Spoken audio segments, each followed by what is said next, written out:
What's up, everybody? My name is Benny, and we are now in the Chop Shop. And on today's episode, I got a good buddy with me, Rob. What's up, man? How you doing, man? Good. How are you, bro? Thanks for I having me am on. doing. Dude, thanks for coming on. Yeah. I appreciate it. So, Rob is a good friend of mine. We met a few years ago when we came to the Promise Center, the church, and at the time, you and your wife were assisting Right. on the youth team.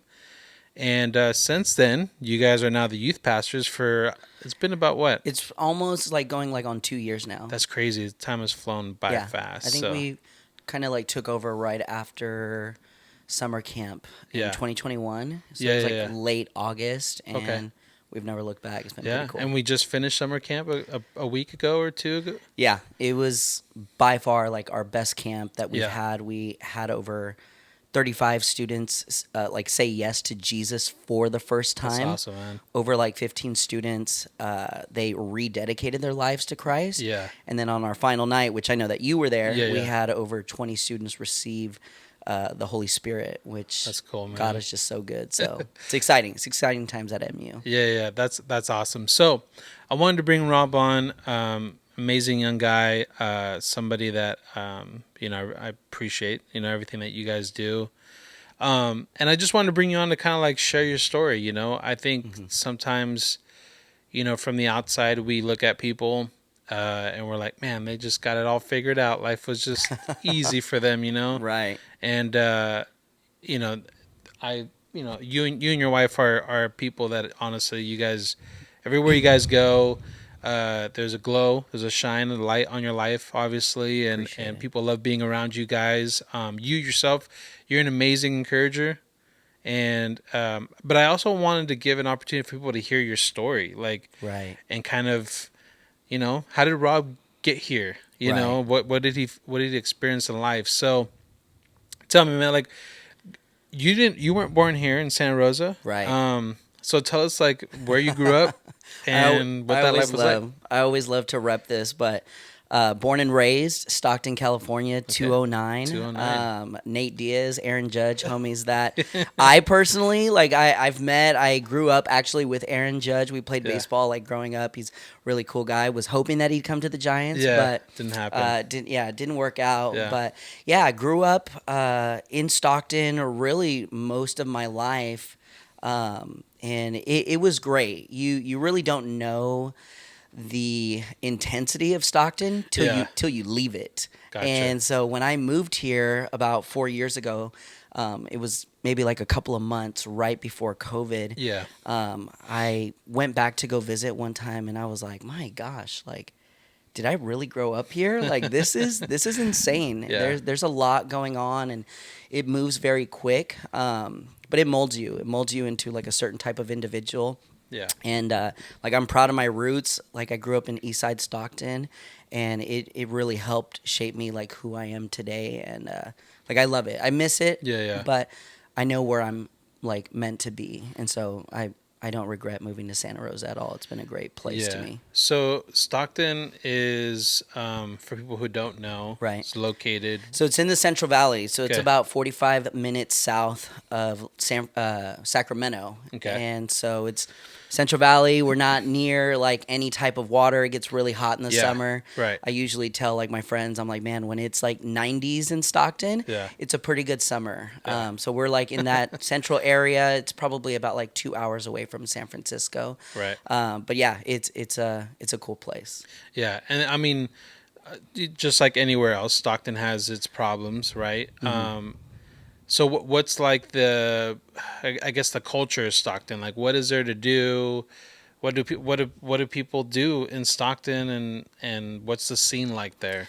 You know, I mean, realistically, the big thing to do out there is to go visit other places, is to try to get out of Stockton. Okay.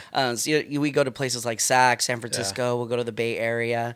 But it's cool. I mean, Stockton's really known for its just like very high energy. Like Yeah. there's a lot of like car shows and stuff like that. Gotcha. We have like a big downtown area where there's like a huge movie theater, a lot of good like dinner places and Yeah. stuff like that. I know that some of our friends here that have gone to Stockton for like concerts, because we have like Yeah. a huge arena out there. They'll go and like try some like places out to eat. It's pretty good. But realistically, it's man, it's amazing. But when you really look back at it, you're it's very family oriented. Okay. I'd say that. Like a Yeah. lot of people are very close. They're connected. They stay together. Like I remember growing up, like my family like would always have barbecues, hang out like every night. Like, and what's amazing about it is that we weren't like the only families doing that in like our neighborhood. Yeah. It felt like it Yeah. was just a collective thing amongst families, whether if they were Latinos, if they were Caucasians. It Yeah. was just very like family oriented and staying connected. So like you said, Stockton has its reputation, Yeah. but it's very connected and people really support each other, which is great. Yeah. Yeah. That's really cool. So tell me about then, like your childhood growing up there. Like, you know, what was that like for you? You know, it was a great childhood. You know, I had both my parents like in the home. I'm the oldest, you Yeah. know, like Right. yourself, and it was really good. You know, my parents were very like involved, got me like involved in sports. You know, really took. You know, they it was very important for them to help me like in my education and stuff like that. And I do have a great relationship with my parents. Like my mom is still in Stockton, got out of the east side, which is Yeah. cool. My Yeah. dad's out there too. And I that's what I realistically like remember like at such a young age is just being very connected like with my parents. Mm-hmm. Super supportive, like loved me, sacrificed like a lot Yeah. for me. um, I would say probably in my teenage years is when there was just a lot of things that took place in my life where I felt like my world flipped upside down. Right. And which I know I've shared this with you, and I've shared this with a couple of different people. I come from a family of alcoholics, Yeah. drug users. A lot of my family deals with depression. Hmm. I've been diagnosed with depression, Yeah. and I remember it was about 13 or 14 years old. um, my father like was my hero. Yeah. We had a great relationship, taught me like so much that like I know just about life, about sports, baseball. We were super like involved in that. And I'll never forget when I was 13, there was a day that he didn't show up or he didn't go to work, and he was sick, Mm-hmm. just at home. It was just me. My brother was a lot younger than I was. He was probably about like 5 or 6 years old. And I'll never forget that he was kind of running around the house, was throwing up multiple times, and my mind at 13 years old was processing, oh, he's sick. Yeah. Took a Yeah. day off of work, and we get it. Um, and I think as time kind of went on for like the next couple of days, even kind of turned into weeks, I had come to an understanding that he was battling an addiction with alcohol. Mm-hmm. And that was something that his father dealt with and died from. Yeah. His father's father, dealt with and died from. His father's father's father. Like, it's been about like 4 or 5 generations on my father's side where they dealt with that same addiction and Right. lost their life at such a young age. Wow. And that was my first time really experiencing what addiction could do. And it really just opened my eyes to just the issues of life. Yeah. And yeah, that's just probably just a little bit of where I got to that point at 13, 14, Yeah. 15 years old. And what was like how did your mom, handle that? I think she handled it the best that she could. Yeah. I think at that point they were probably married for about a good 15 years. And kind of coming from like a very like Christian home at the time, like separation and kind of walking away from things like that you just didn't do, Right. especially when there's children involved. Yeah. Yeah. My mom's response was really supporting my dad, Yeah. being there for him, trying to like work it out. And it was good. There was times where like my father, he would have like moments of sobriety for a couple of months, and it just became like there would just be a cycle of Yeah. him relapsing, and then we're kind of like at square one again. Right.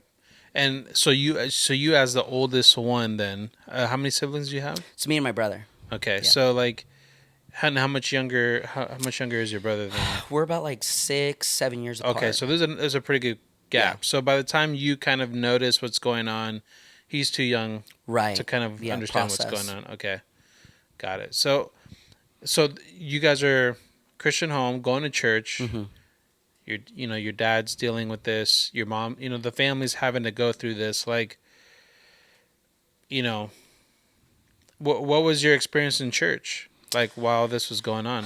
What's interesting about that time is I felt like as the addiction escalated, Hmm. that's probably when my family as a whole kind of like walked away from Okay. going to church.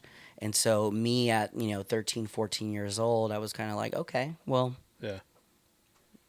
I've got my friends outside of church. I'm Right. involved Right. in sports, and I'm kind of doing my own thing. So I would say at that time, it really didn't play a factor in my life. Yeah. Me praying to God, looking to God. There was just a complete disconnect, and really like my surrounding friends, they didn't go to church.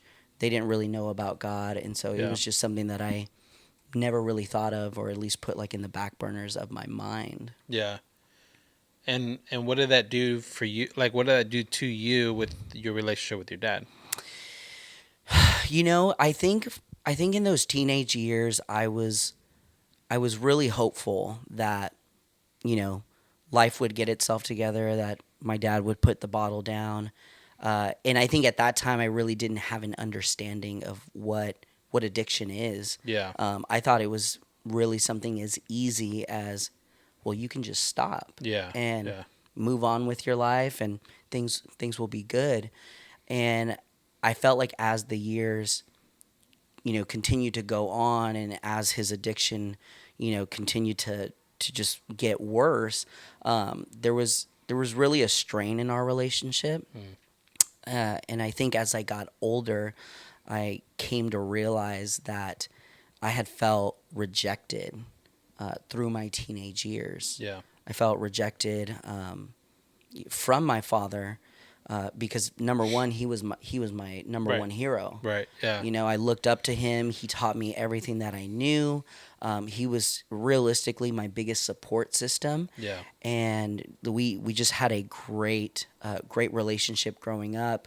And then in an instant, it felt like it never existed. Yeah. And so that did something to me growing like through my teenage years, where I, as like a young man who doesn't have a relationship with God, doesn't have a Christian support system, Yeah. I was looking for fulfillment, and I was looking, for wholeness in my life, in places, in relationships, Yeah. in friendships, in certain circles, in alcohol itself Mm. at 16 years old. And through those different avenues and those different lanes where I looked, I always felt empty. Yeah. Yeah. I always, there was really nothing that would make me feel whole or feel complete or fulfilled. And so I would realistically say probably from like the age of 14 to about 16 or 17 were probably some of the darkest times of my Right. life.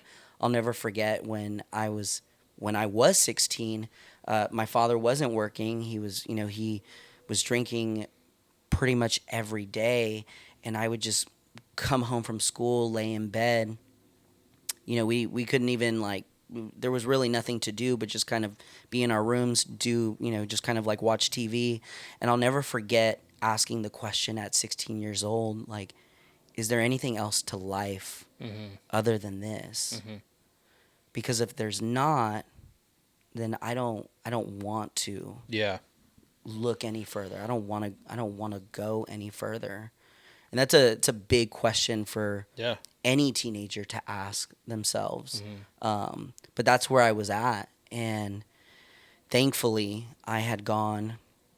Well, let me rephrase that. Thankfully, my mother had saw kind of in the state that I was at, and she made the decision. She was like, you know what, you're gonna go to your church camp. I know we haven't gone to church in like a couple of years, but you're gonna go. Yeah. Maybe she just wanted to get rid of me, Yeah. like for that week, Right. Right. whatever it looked Right. like. But she was like, "You're gonna go. You're gonna spend time like with your cousins. A lot of my cousins and family, like they attended church. They were like on church leadership and stuff like that. And we went to Lake Tahoe in 2007, and like at that point, like had didn't know how to pray. Right. Yeah.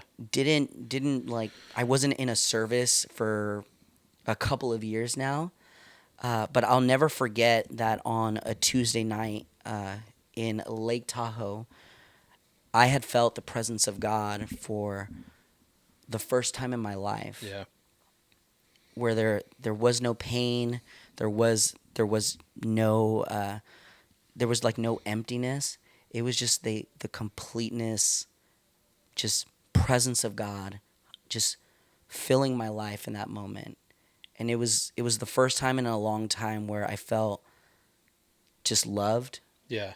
accepted. I felt in that moment that like the arms of Christ just wrapped himself around me and said, I love you. Yeah. Like I'm here. Right. Like you are my son, and like I want to be with you like moving forward. Right. And that was a just a really like pivot in my life that I needed at that time. So I thank my mom for that. Yeah. That was big when I went back from summer camp. It was just a complete 180, Yeah. Yeah. which was amazing. Yeah. So from that moment forward, your life completely changed. Like you had a different perspective of the situation, and For sure. Yeah, I think it was just so big because I now got close to a community of other teenagers, friends that I grew up with, yeah. that I hadn't connected with for such time, that were a great support system. Yeah. I got close to my youth pastor and like the leaders in that church, and they were a great support system. And so I felt like from that moment after summer camp, really to like the end of high school, that the Lord was constantly calling me for more.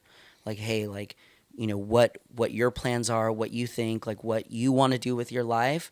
I have a bigger plan than that. Yeah. And I felt that tug Right. really like those latter years of my high school years. And it was just amazing. Like my friends, like things that I would pray about, my friends, my leaders, they would confirm that. Like, hey, God's got something better. God's got Yeah. something bigger. Like whatever you're chasing, whatever you're seeking, whatever you think you have an understanding of, like give it to God. Let Him Yeah. show you. Let Yeah. Him reveal it to you. And I think once I turned 18, I had to make that decision of like, God, I'm going all in for this. Hmm. And I really never looked back on it. So what did that do with your relationship with your dad then? Like once you had that experience with God and it changed your life, like how did that change your relationship, or did it change your relationship with your dad? Yeah. I mean, to this day, my father still has issues with alcohol, Hmm. and it's progressively gotten worse. Yeah. I think through those years, it didn't necessarily um, it didn't necessarily fix our relationship, but there were a lot of moments where we had opportunities to sit down and talk about his life, talk about my life. And I felt like in those moments that we did get closer, Yeah.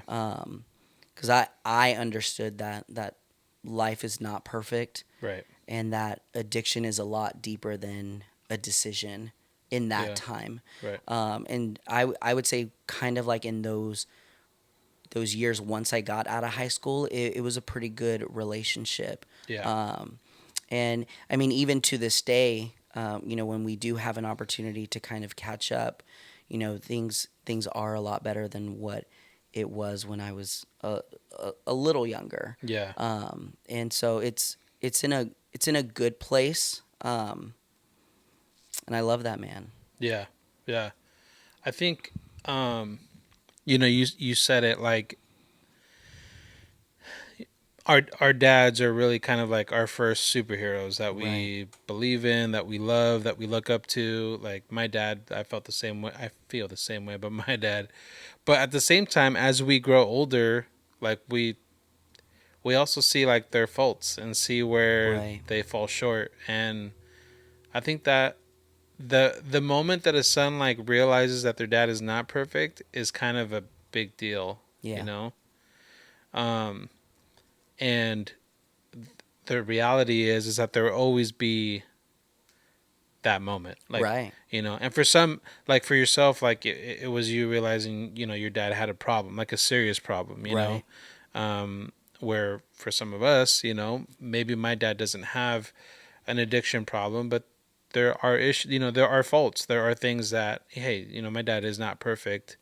He didn't get this right or that right. Right. um but I also think like it's interesting how, you know, just talking about fathers, how we're given, you know, these pictures of our dads where they're just like these strong, like immovable, always going to be there, Right. nothing can knock them down Right. figure in our lives. And then the moment that we realize like, oh, Superman bleeds, Yeah.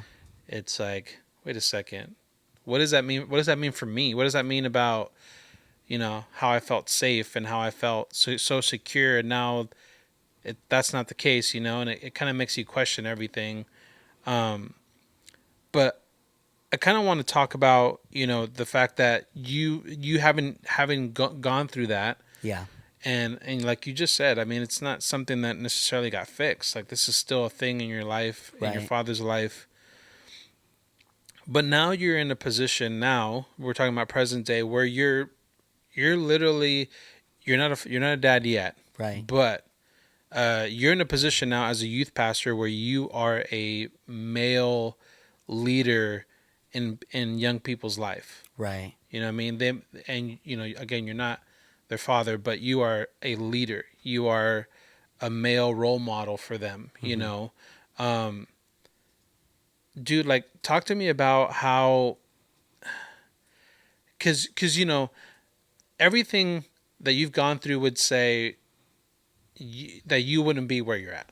Right. You know, issues with your dad, not feeling accepted, addiction issues, all of that would point to, well, Rob would probably have the same issues in his life, and Right. then not put himself in a position where he's leading other people, you know. But because you had this experience with the Lord and he changed everything for you, even if he didn't change everything, he changed everything in you, Right. and now you're in a position to lead young people. Like, t- talk to me about that. Like going from, you know, having that in your life where you have that strain in your relationship with your dad to, hey, I'm leading young people to Christ now. Right. Right. You know, like what for you, like what motivates you? What is it that you have in your mind when you do ministry? Right.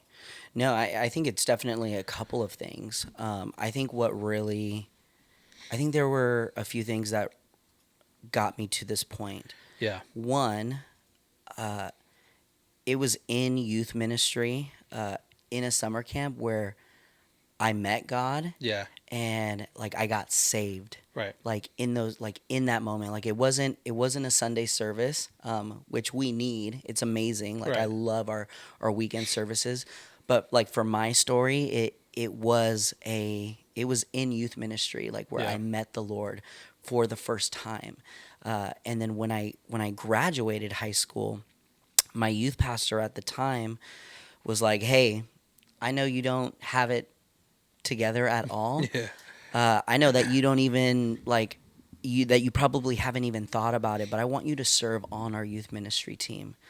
And I was like, okay, like I'll try it out. Like Yeah. some of these kids are younger than I am, and it'd be a good place to be involved. Yeah. And I got my small group. I had sixth and seventh graders like at that time, maybe like in 2009 and 2010. And I think what really drew me to it was as I got closer to my group, there was so much to relate with them. Yeah. I really saw my life even little bits of my story Yeah. in them.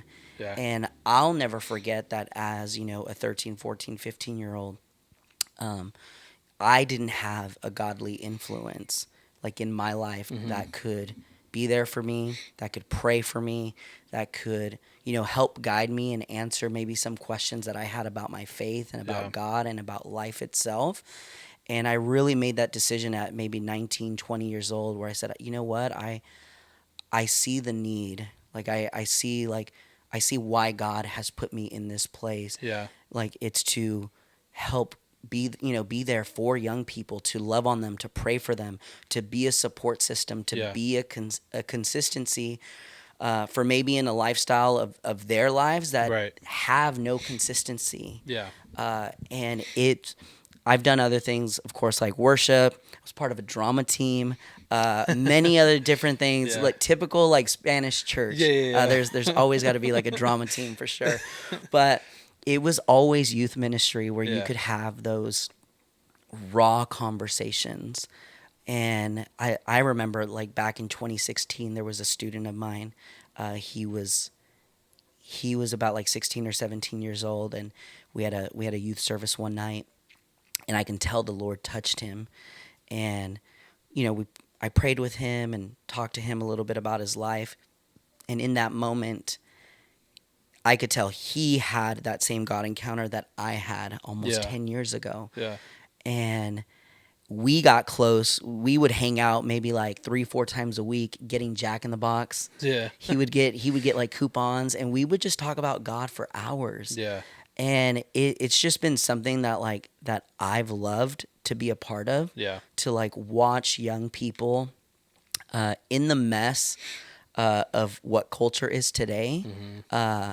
how much culture like pushes back on, you know, don't serve God, don't live for God, live for yourself, Yeah. for your validation, for your Right. happiness, for what you want to do, what you want to Right. become, For sure. and for students to still say yes to God. Right. Like those moments are worth it. Yeah. Like those sleepless nights at summer camp, like they're worth Yeah. like seeing students like in an altar saying like yes to God. Yeah. And it's something that, even as I've gotten older, like I never want to stop doing. Like I Right. love seeing young people like give their lives to God, to serve God, to love God. Yeah.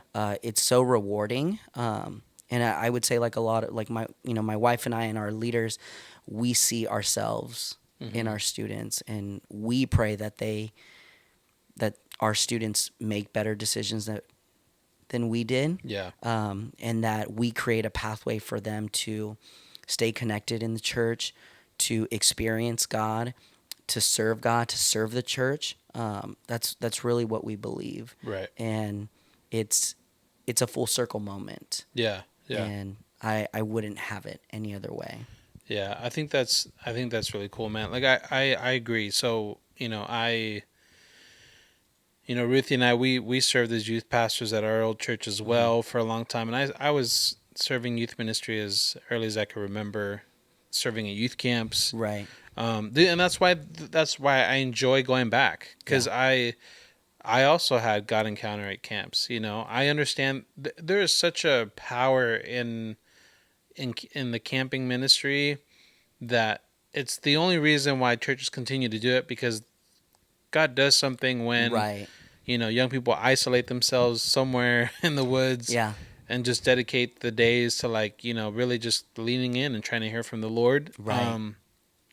And so I totally understand when you say it's a full circle moment, because yeah, even just a couple of weeks ago when we were there, praying for some of the young guys, and I'm just like, dude, I remember, I know where you're at. Right. I know where you're at, because this is what I went through too. And Yeah. just seeing them receive from the Lord is kind of like a man, like God still does it. Right. He still Right. does it. And so, um, okay, so so having overcome or having worked through like some of the challenges that your family's faced, Mhm. and now again you're the youth pastor at your local church, and you guys are doing an amazing job. Like, what is kind of because I know you, like, I know that you don't necessarily look at yourself as like, how do I say this? Like, I know that you don't just say, well, I'm a youth pastor and that's what I am and that's what I do. Mm-hmm.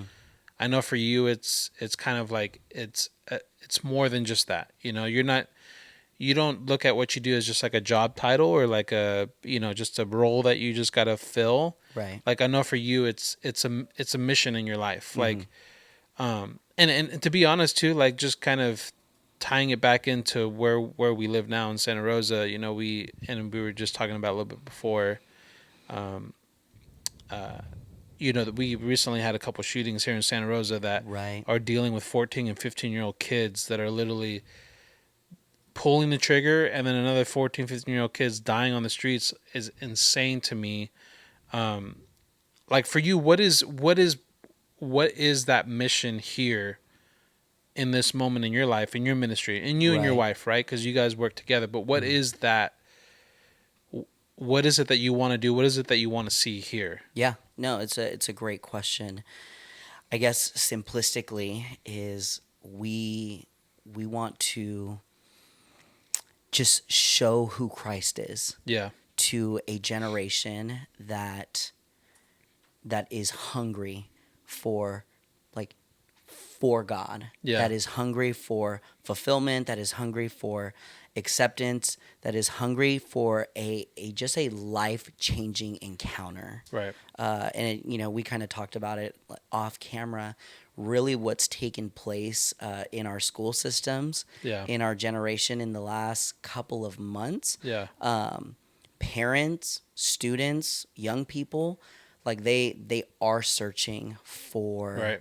for something. Yeah, And our mission, like through Movement United, like through the Promise Center, it is to show that answer, to show Christ, like, to a hurting generation, to hurting families, to individuals, like, in our county, in our city, like, who God is and how He changed our lives and what He wants to do in their lives. yeah, And so we create a space every Sunday night yeah, for students to walk in, for families to walk in. mm-hmm. I'm always very open for families to, hey, come Yeah, come and sit in and see what is truly happening. right. And I guarantee you that you'll never want to you'll never want your kid to walk away from this. Yeah, And it's not easy, yeah, because yeah, of the times that we live, the culture that we live in.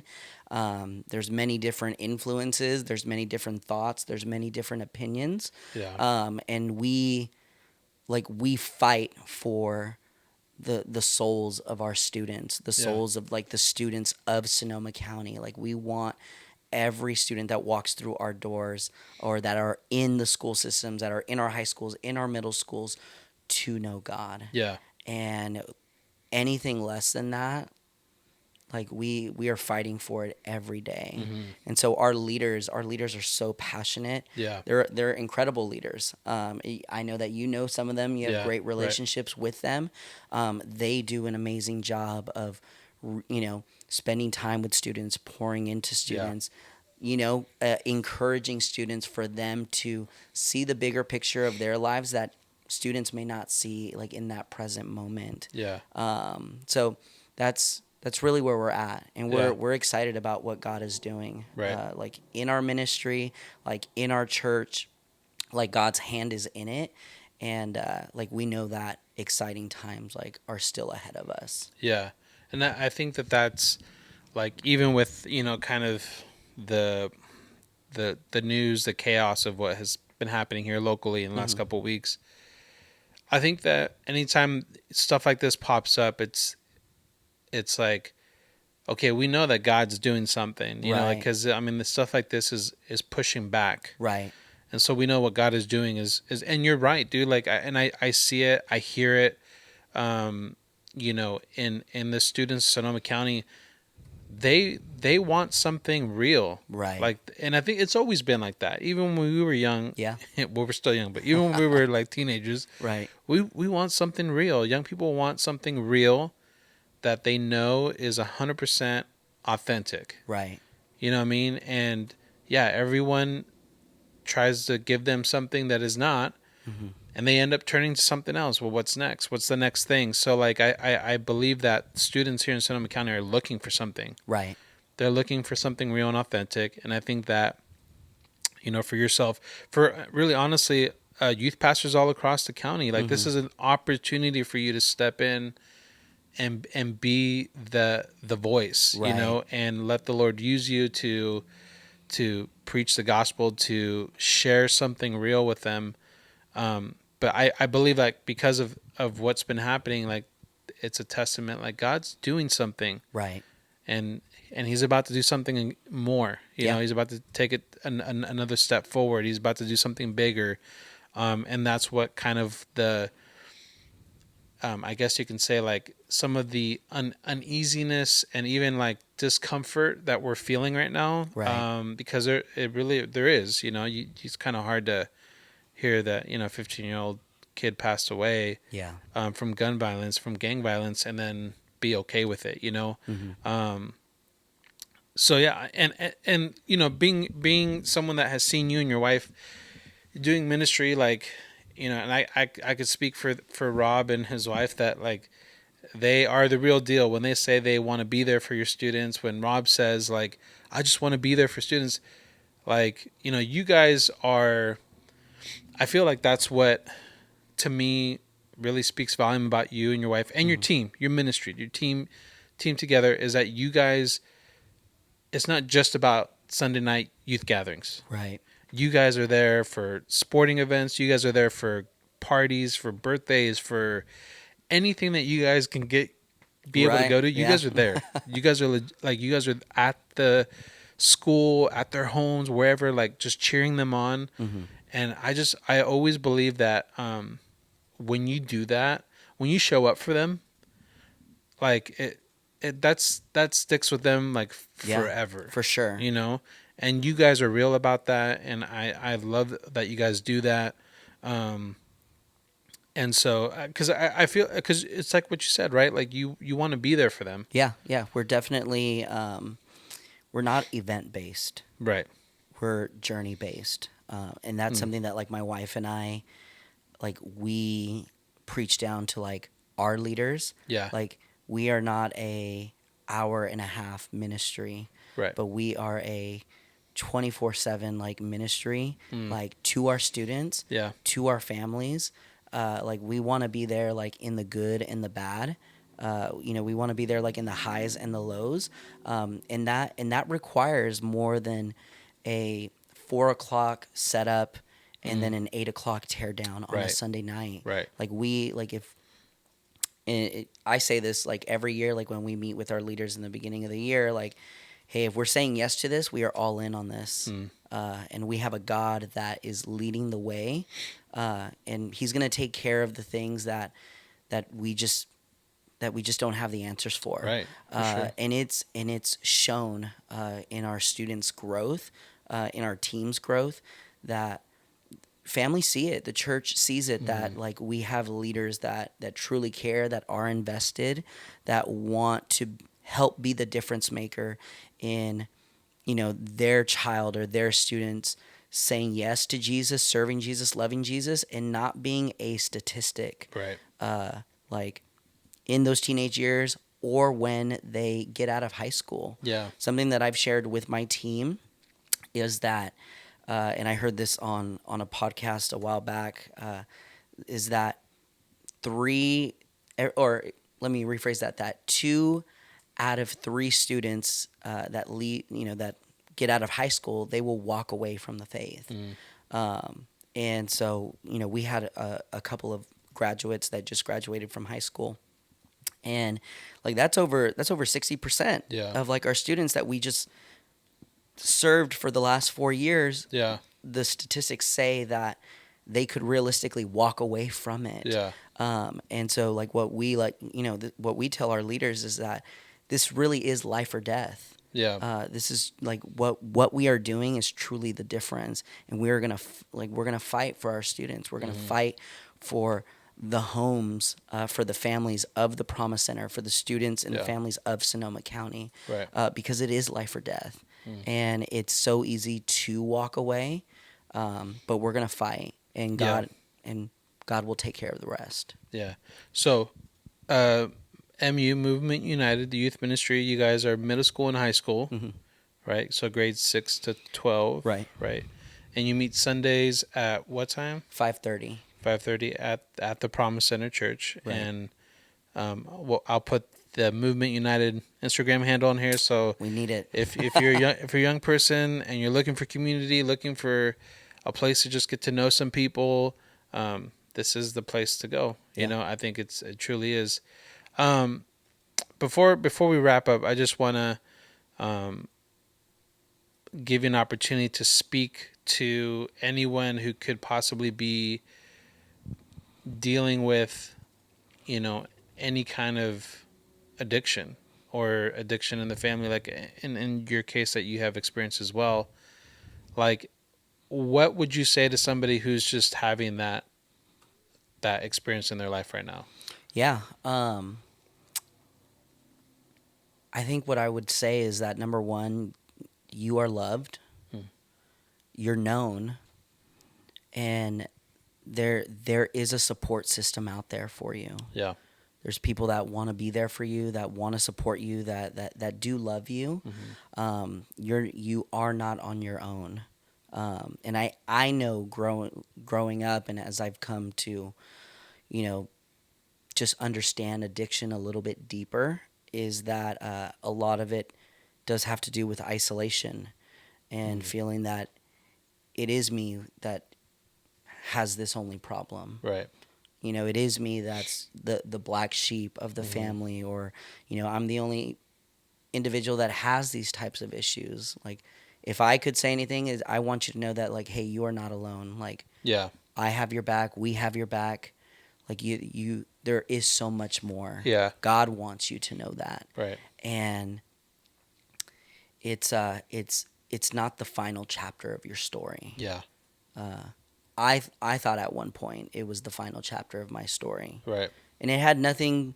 I personally didn't deal with addiction. It was just kind of like the repercussion of someone else's addiction, where I felt like a black sheep. Yeah. I felt like, you know, it's my family that just has the problems and the issues and stuff like that. And I'm reminded of Psalm 68, where it says that, like, he is a father to the fatherless. And that was something that, like, I dealt with. Yeah. Of even though my father was there, and we, you know, would try to have a great relationship, it still felt fatherless. Yeah. And I'm just reminded of that scripture tonight. And he has been a father. Yeah. And he's laid people, like, in my life to be spiritual fathers. Right. And I've been able to share, like, my story, like, with my spiritual father. Like, I have a mentor here in our local church that I meet with at least, you know, a couple times a month. Yeah. And it's been life-changing. Yeah. So yeah. That's cool, man. And I think that as you said, you know, like, your history has a family of addiction to alcohol, and it sounds like it was in every generation, and it is so, even though it's something your dad's still struggling with, and it's kind of awesome to see that it's something that you chose not to struggle with. Right. You know, it's something that there was a time where you made a decision that is not what you're going to do. Yeah, it stops here. Yeah. And I think that, you know, for somebody to make that decision when you've grew up in a family where that's just the norm, is, you know, and obviously I know where you got that strength, that fortitude, that it's from the Lord, right? Where he changed your life and you realize, like, this is not for me. This is not, that is not how my life is going to be. Right. And so I would add in that, like, you know, you have the power to decide whether that continues or not in your family. Right. You know, and it may be alcohol for one family, it may be pornography for another, for drugs for another, it may be pride or selfishness, like things like this that really just tear families apart. you can make the decision to stop. It could stop with you, you Right. know, and I think that your life is a testimony to that, Appreciate it, is man. proof. So, dude, I appreciate you. Thanks, man. Thank you. Like, and Likewise. I mean this, like wholeheartedly. You're an amazing encourager, dude. Like, I think um, every time I see you, got a smile on your face, even if things are probably going wrong. You know, you got a smile on your face. But just the way that you really focus on lifting other people up Mm-hmm. and pushing them forward is life giving. It's amazing. And dude, honestly, just from somebody who's, you know, worked in youth ministry, uh, you know, I bless you and Jenny and what you guys are doing, and I wholeheartedly believe that you guys are in the right place at the right time, Right. and I believe that God will continue to use you guys in whatever it is you do from here. Um, and you know, it's funny because somebody had asked me like, you know, why do you like keep like doing camps and keep like kind of hanging around youth ministry? And Right. honestly, for me, I love it. I don't know if I'll be ever. Seriously, I don't know if I'll ever really be able to like not do something. Right. But I think the constant idea that one of these days, one of these kids is going to be my kid's youth pastor Right. is what sticks in my head. Like Yeah. one of these, somebody here in this room is going to be my kid's youth pastor. Yeah. You know, and so I know how my kids are. Yeah. I need to do everything I can to prepare this person for my kids. Right. But at the same time, like that is our job, right? Like Yeah. we're supposed to pour into the next generation, Right. and it's supposed to continue forward from there. So Yeah. It's a full circle moment. And yeah, like we have students now that are entering middle school, which we kind of shared. Like yeah, my wife like grew up in right, our church that we're serving in right now, right, and some students that are now a part of our student ministry, their parents were my wife's youth leaders, yeah, youth right, pastors, and it's been a full circle moment where it's it really comes around, yeah, and I honor like those leaders that right, believed in my wife, mm, that believed like in her ministry, like in her calling, in our ministry, right, and did not let up on that. yeah. So shout out to the Cordovas, There you go. incredible leaders, incredible friends. Yeah, Like people. Yeah, I think I drop their name at least once every episode, bro. Like seriously, like they're right, an amazing family. Like right, I look up to both of them, and yeah, they're great. So, amazing. but that's so cool to like, you know, because of them, you know, she's here, she is, you know, and because yeah, and that's what it is, bro. It's because they showed up, they kept Right, showing up for her, right, being there for her, like, right. and that's what you guys are doing, and that's what will continue to happen. So, Yeah, dude, appreciate you, bro. thanks, man. Thanks Yeah, for being on the thanks, bro. podcast, Love and it. I'll drop the handle to movement. Like you guys can, you know, feel free to message if you're a parent watching and you want to know more information. Feel free to reach out to them. They'll get back to you, let you know time. And like Rob said, you're more than welcome to go and check it out, just to get a feel for what what the kids do there. I see parents there quite a bit actually that will just check it out, poke their head in, and then leave. You know, so. But Rob, thanks so much, bro, for being on the Yeah, podcast. thanks for having me on, bro. Of course, Love you it. guys. Thank you for watching. Until next time, peace out.